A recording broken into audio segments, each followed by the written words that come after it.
Hey everyone, this is Marlon Fan 1995, and I am bringing you my review of The Amazing Spider-Man 2.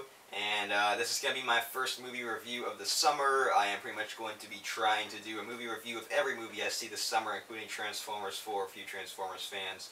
And this is technically my first movie review. I mean, I've done a couple of movie reviews with my friend Marley back when we did the Marley and Mike show a while back.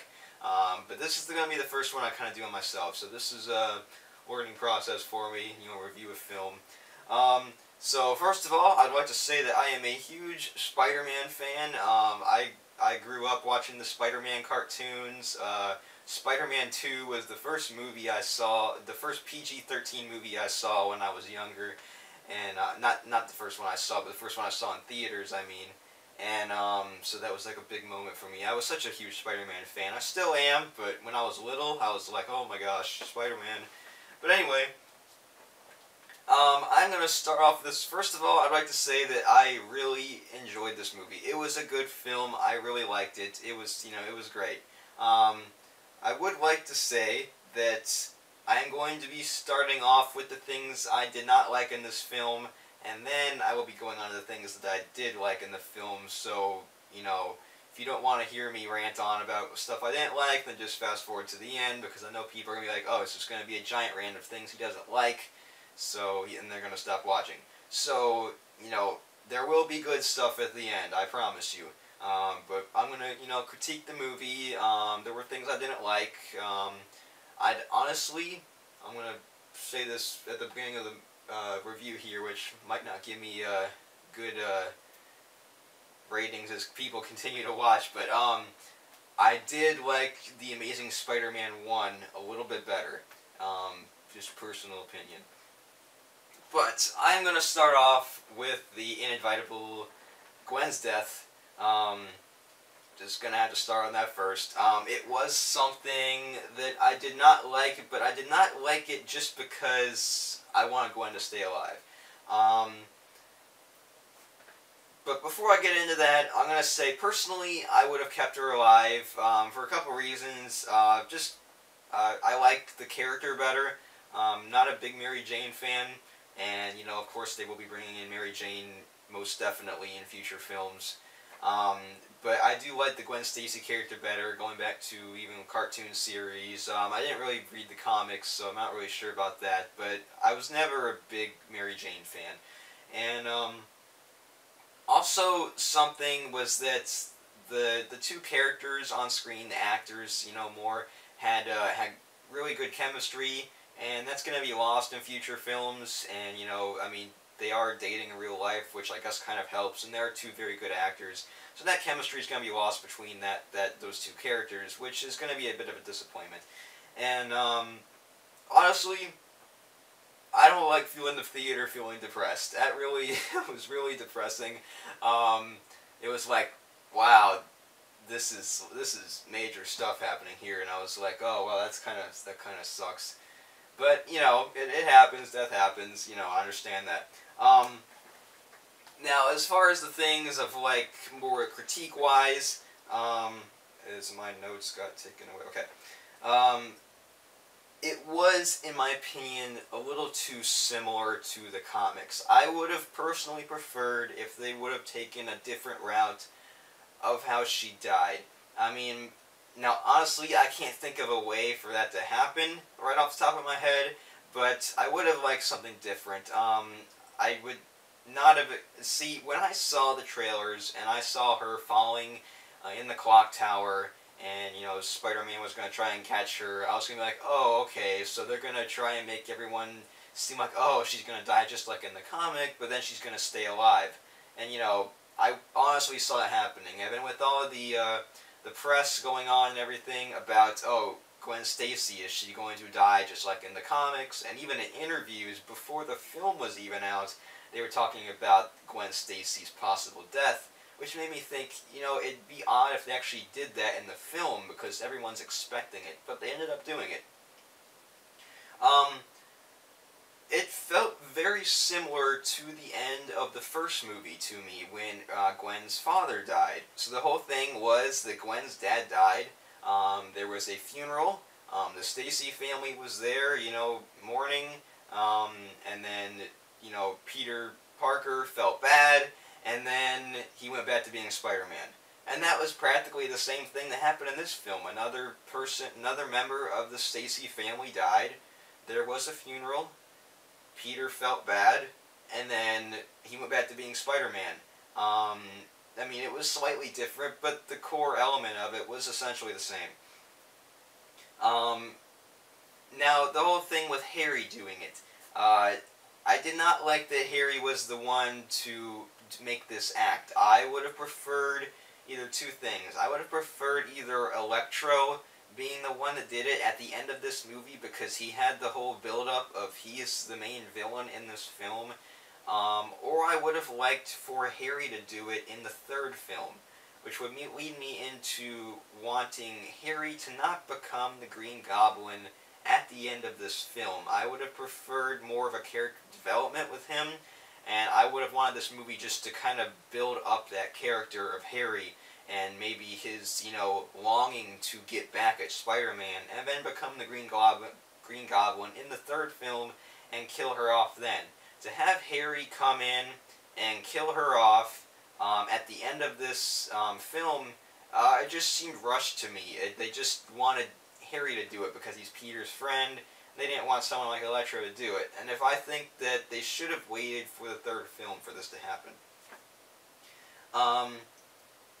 One good thing I did like about Gwen's death was just the fact of, you know, like how it happened in a way where all of these choices led up to her death. All these little choices, you know, made by characters, you know, that were questionable at times, not questionable at times, were the things that led up to her death. I did like that this was incorporated into it, about the good choices and the bad choices, and, you know, the stuff that we have to do in life. As far as, like, you know, if Peter did not stop Gwen from going to the airport and writing "I love you" in the spider web on the bridge there, she would have been alive. She would have been on her way to England, and all would be great, and he would have probably defeated the bad guys, and he would have gone to England to be with her. And, you know, that would have been a giant twist away from what actually did happen. And then Gwen, if she listened to Peter and she didn't go over to try and help him, then she would have been alive. But I did like how that was incorporated into the film, of all of these choices. And, you know, the responsibility that Spider-Man has to have, and Spider-Man doesn't always make the right decisions. So I really did like that. That was the one thing I did like about Gwen's death. But otherwise, I wasn't a fan of it. I wish they wouldn't have done it. I would have actually preferred if they would have kept Gwen as the main girlfriend character throughout this series, and would have just left Mary Jane out of it. Or even just have Mary Jane be as a character that just wasn't Peter's girlfriend in this film series. That's what I would have preferred personally.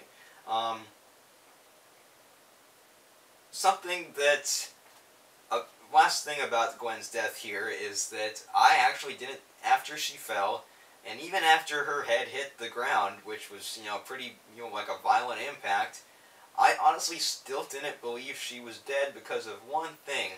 Is because she blinked. When filming this film, when filming this movie, she blinked. It was fairly obvious, I think, in my opinion, and I was like, oh, she's coming around and she's gonna, you know, wake up. But she blinked, which kind of took me out of it a little bit. You could argue that, oh, maybe she was still, like, dying or something like that, and that was, you know, her last movement or whatever. But I wasn't a big fan that she blinked like that. I wish they would have kind of caught that and reshot it. But, you know, that's just me. Just a little nitpick thing I, you know, got out of it. But, you know, alright, that's all I'm going to spit on Gwen's death. Next, I just want to talk about the cutting of all of these scenes and sequences. Dating back to the first Amazing Spider-Man film, this has happened a lot, and I think way more so in the first film than this film, is that there is so much that is cut from this film that would have completely changed the movie. It's like they film all of these different things and they just choose a storyline and they stick stuff in trailers that have nothing to do with the final product, and it makes me really want to know what would have happened. There was so much cut from the first film that probably would have made this a completely different looking series if it was not cut. And I actually think, now see, I can't remember exactly what was cut from the first film, it was a long time ago, but if I remember correctly, it would have made me really like this, the first film even more, and I really, really liked the first movie, because it would have really separated the story from the past Spider-Man trilogy and any other Spider-Man trilogy. And in this film, there was, a lot that was cut as well that I would have liked to see. Like, even though I'm not a big proponent of Mary Jane, there was Mary Jane scenes that were cut.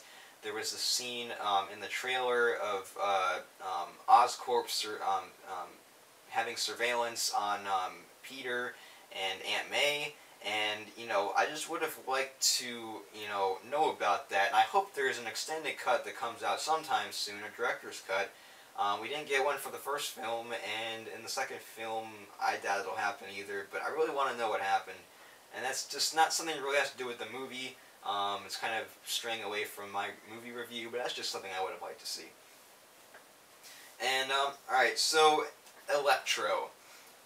The one thing I did not like about Electro was the fact of his, the transformation from good guy to bad guy.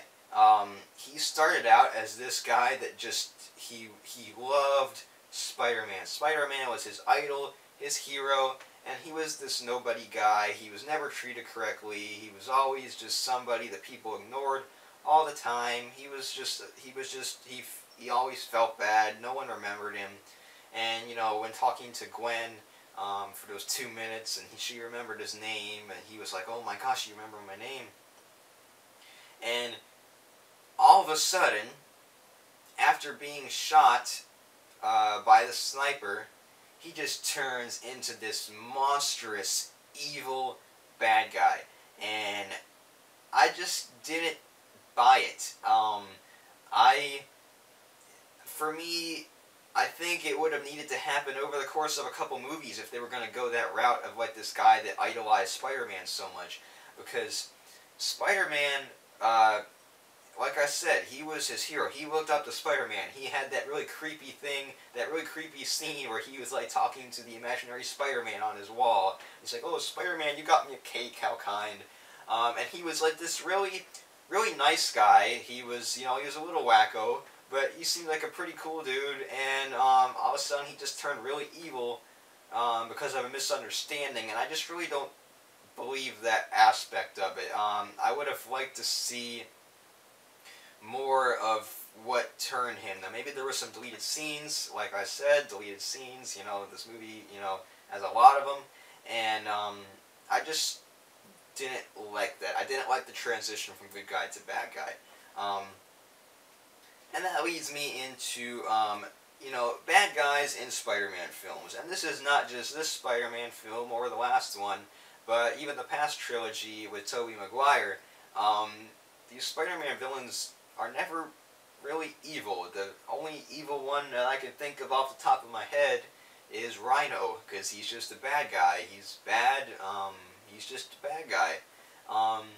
Electro, like I said, didn't like his transformation. And then Harry, I kind of understood his a bit more, but then, it was mainly the spider venom that made him what he truly was. And there's just, I would like more of a true bad guy. I mean, going back to the past trilogy with Sandman, he was just, he wanted to help out his daughter. And Doc Ock, he was controlled by those, the arms.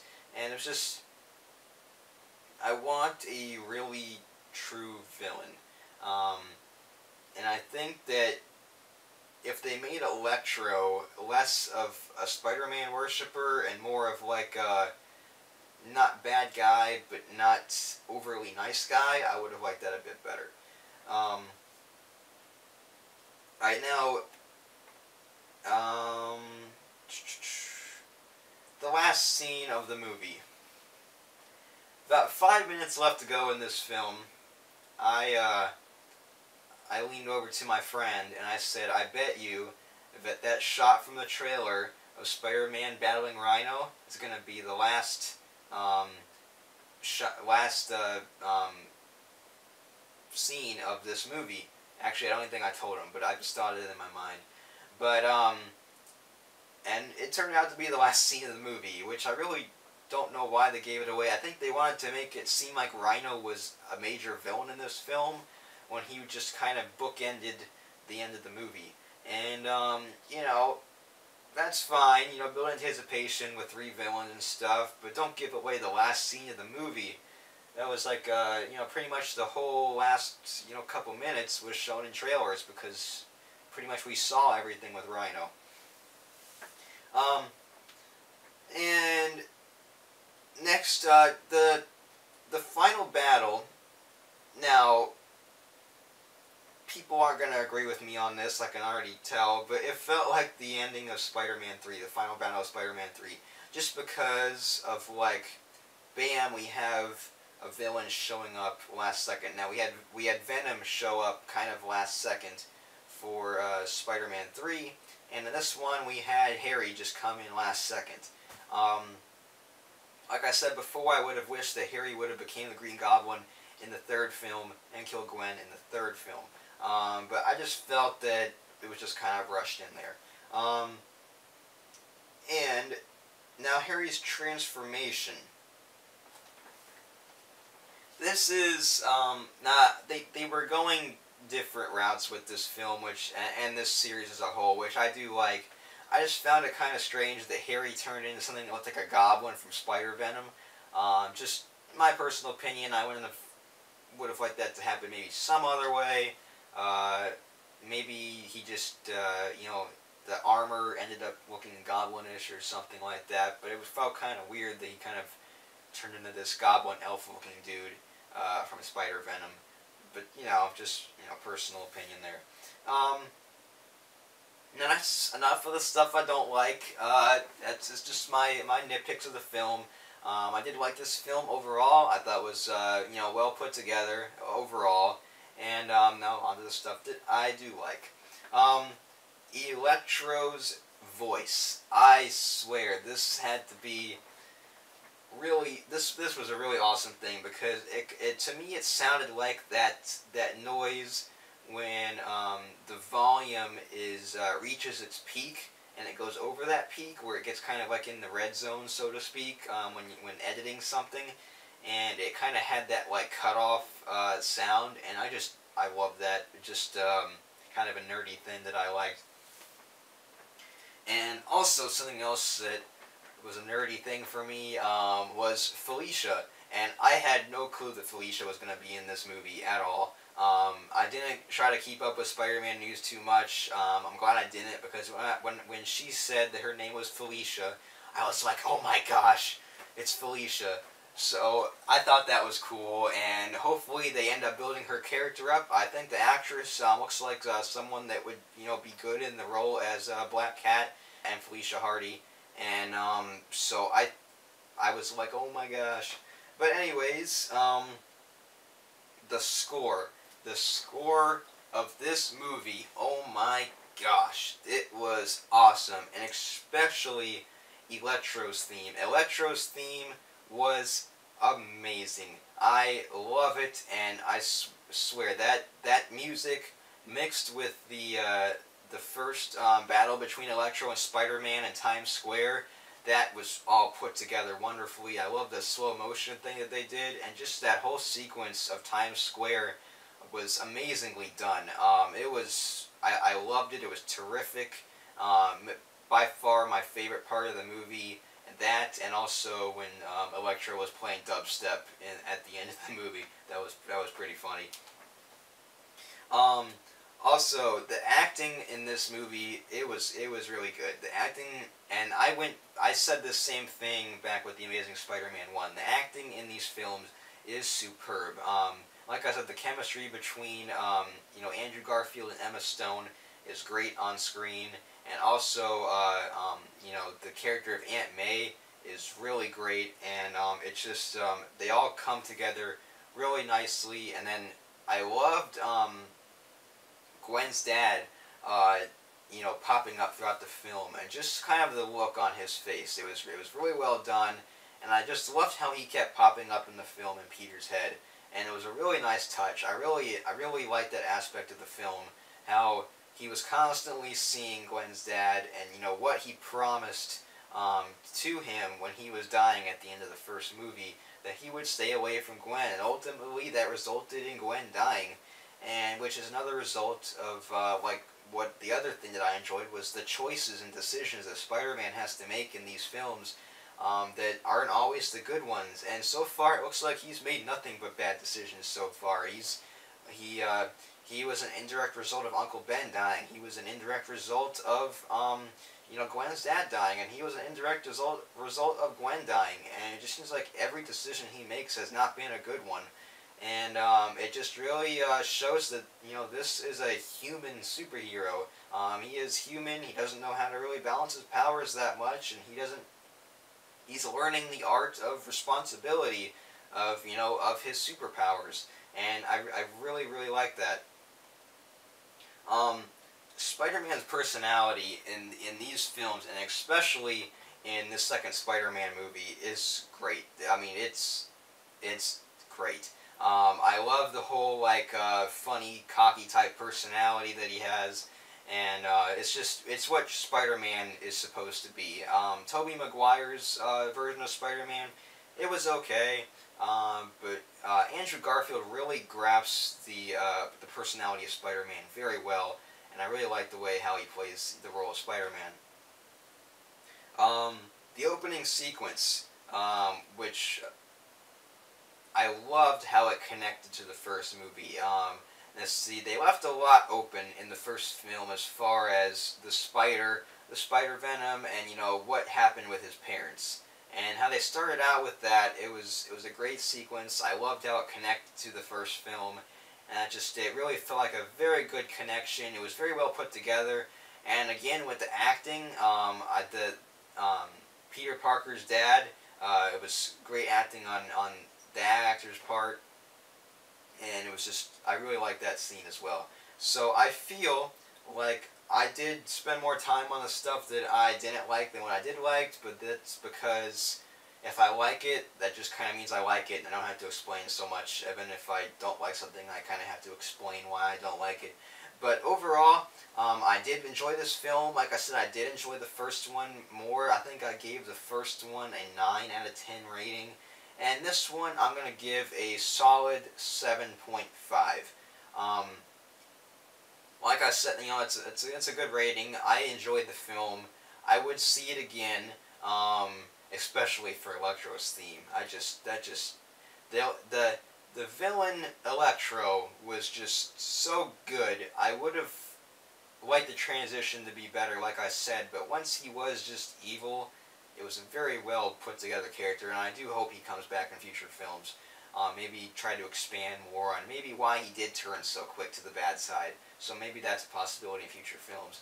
But 7.5 rating on this. Really enjoyed the film. I would have given it higher due to a couple of things. I probably would have given it even more higher if they handled either Gwen's death better or did not kill her off. I just didn't personally like that. But, personal opinion. If you agree with me or disagreed with some points I had, leave those in the comment section below. I will try and answer those and, have some discussions and stuff. And, that just about does it for this Amazing Spider-Man 2 review. I hope you guys enjoyed me speaking about this, and look for more summer movie reviews in the future this summer. And I am Fan 1995. I'll see you guys next time.